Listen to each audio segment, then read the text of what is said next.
Hello everyone. Today I wanted to do a video on explaining the US debt to layman's terms person as if the US government was a regular person. A lot of people get confused with the debt situation because there's so many zeros. You think of a trillion or 30 trillion, and some people can't put it in perspective because the numbers are so large. So a standard way of how to present this to the average person, a person of a salary that someone could relate to. So I came up with this write-up. I actually did a chart, but I had a problem with my computer and I lost the chart. So I did a little write-up, and I'm going to explain it to you.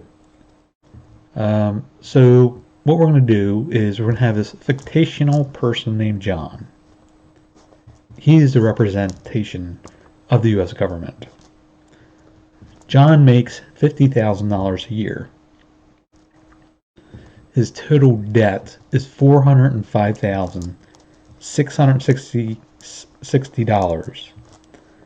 He has no assets to his name. The debt is, think of it as credit card debt. But he has no assets. He doesn't have a home, doesn't have a car, he doesn't have a savings account with any money. He has absolutely nothing.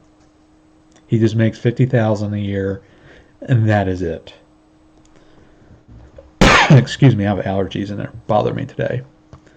Every year, John is spending $114,180. That's correct. He makes $50,000 a year, but he's spending $114,180. So you say, how does John spend that amount of money when he only makes $50,000? Well, John pulls out his trusty old credit card.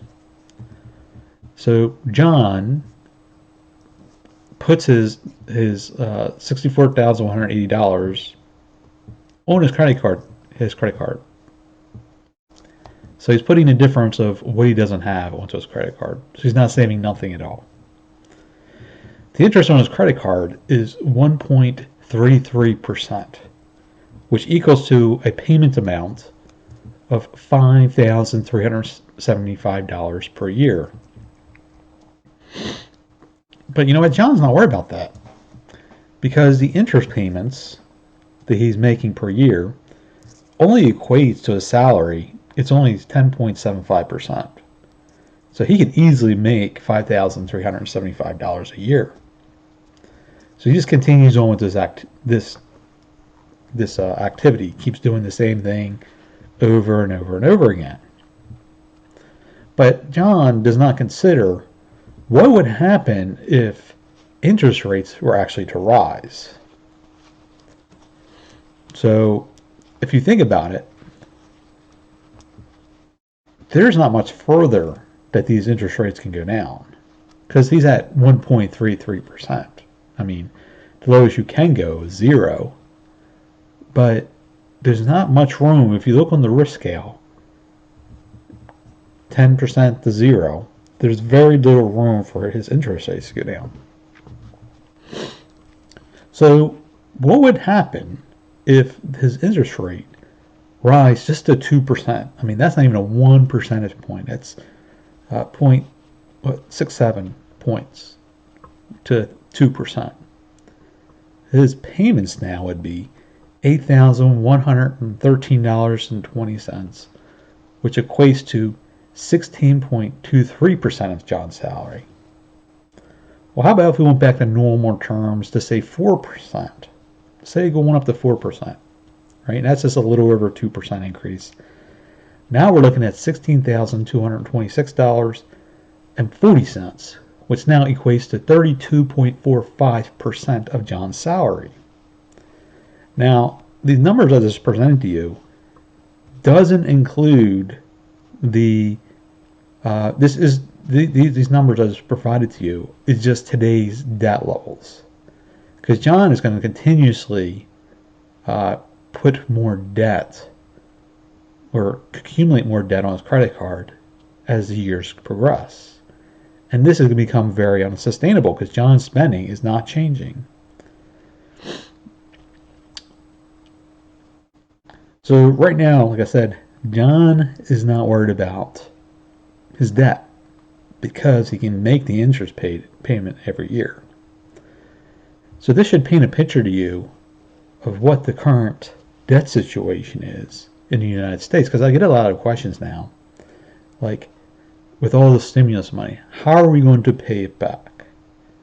And the answer is quite simple. We are not paying it back. Because just like John, he is just worried about making that monthly or yearly payment, that total payment. Only when we get to a point when we cannot no longer make the interest payment will we see an actual crisis. Because at that point, the hard decisions will have to be made. And in my opinion, we are past the point of no return. During the second term of the Obama administration, I always believe there's always a point to where there is no point where no return. There's the last chance you have to make changes to turn things around. And during my opinion, the Obama administration's second term was that final point. Because there are some right now, there are some very difficult decisions that would have to be made. Because Trump did absolutely nothing for the debt. And I'm even referring to, and a lot of people threw this out, like, well, he had the crisis. Well, before the crisis, he did absolutely nothing. He still accumulated debt. The actual deficit per year was higher in his administration than when Obama left. I'm not crazy about either one of these guys, but when the Obama administration left, the deficit, the yearly deficit, was at, I think, $580 million.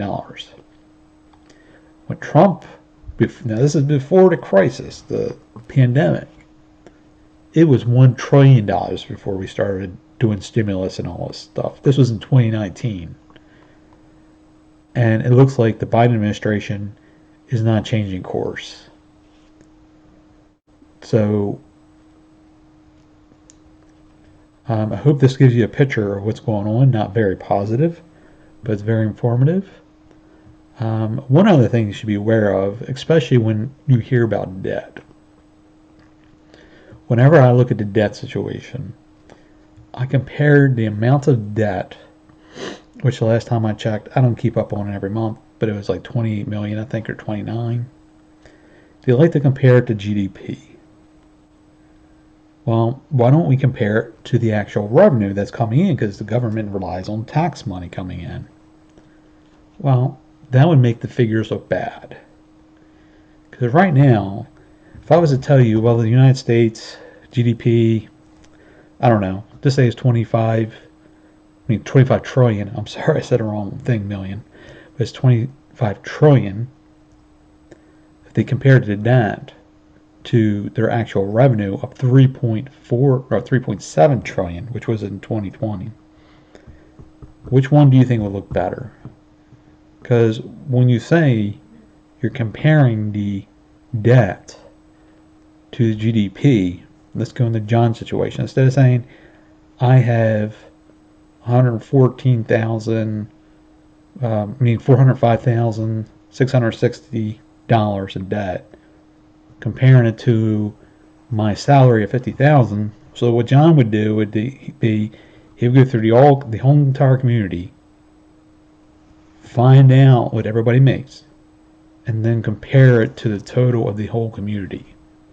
That is what we're doing when we're stating that the debt to GDP for any country, whether it's the United States or Japan or China, but that is what we're doing. We're skewing the numbers of how bad it is.